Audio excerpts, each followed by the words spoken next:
The massive extent of tank warfare during World War II necessitated the development of countermeasures.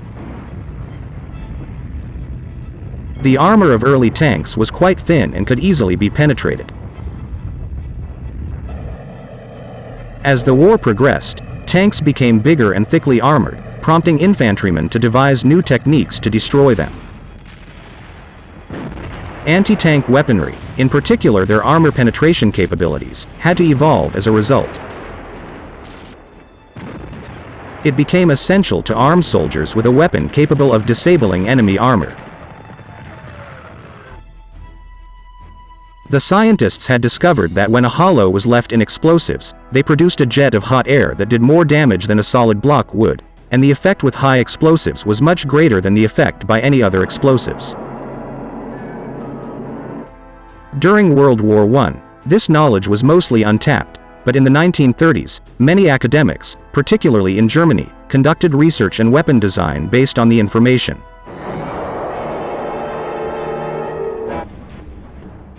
As the quantity and quality of Soviet armored vehicles increased, Nazi Germany realized that countering them would require more than just tanks and anti-tank guns. It required a tank killer that could be used by any infantryman. German engineers had designed a prototype, Faustpatron, in 1942, composed of a shaped charge, with 50-50 mix of TNT and trihexogen, on a wooden shaft, with spring metal stabilizing fins. It was preloaded in a low-grade steel launch tube with black powder propellant. The Wehrmacht ordered 20,000 units, but when they were delivered in August 1943, the warhead ricocheted off or exploded against the sloped armor of Soviet T-34s. By then, however, the improved Panzerfaust or tank fist was already in use. Tests proved that the weapon was reliable and achieved excellent ballistic results. The first Panzerfaust 30 model was delivered to German troops on the Eastern Front in mid-1943, and they rapidly gained a reputation. The weapon was inexpensive, had a simple design, was simple to operate, and most importantly, was effective. The Panzerfaust consisted of a steel tube, housing a gunpowder propellant charge.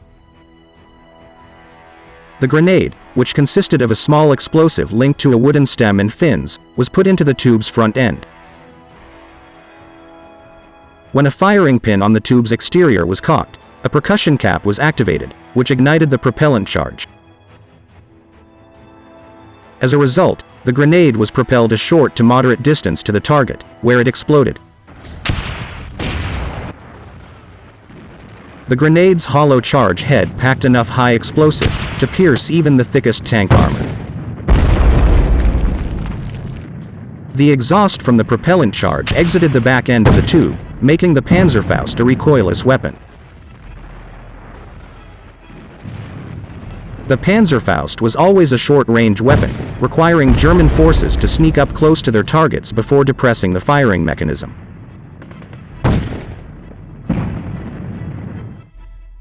However, in the hands of a trained marksman, a Panzerfaust fired from the correct angle and colliding with an Allied tank in the right spot, could ignite the fuel tank or ammunition, and kill the whole crew with a single shot.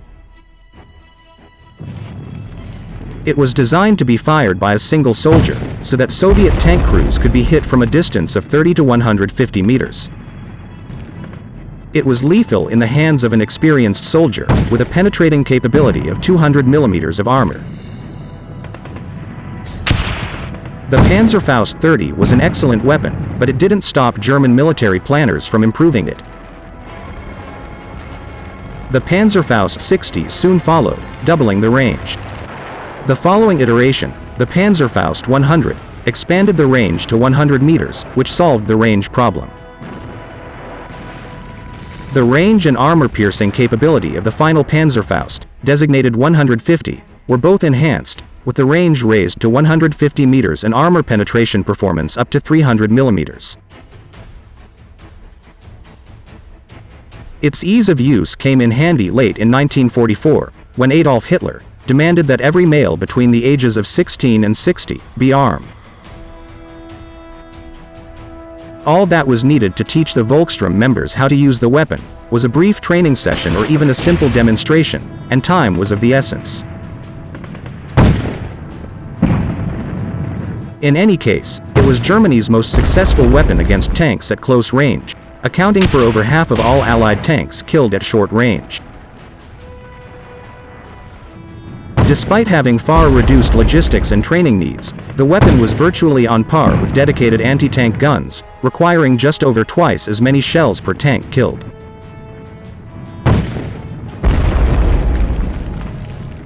Around 70% of tanks destroyed in urban warfare later in the war in eastern Germany were struck by Panzerfausts or Panzerschrecks. Tank crews from the Soviet Union and the Western Allies modified their tanks in the field to provide some protection against Panzerfausts. These included logs, sandbags, track links, and wire mesh along with bed frames with springs.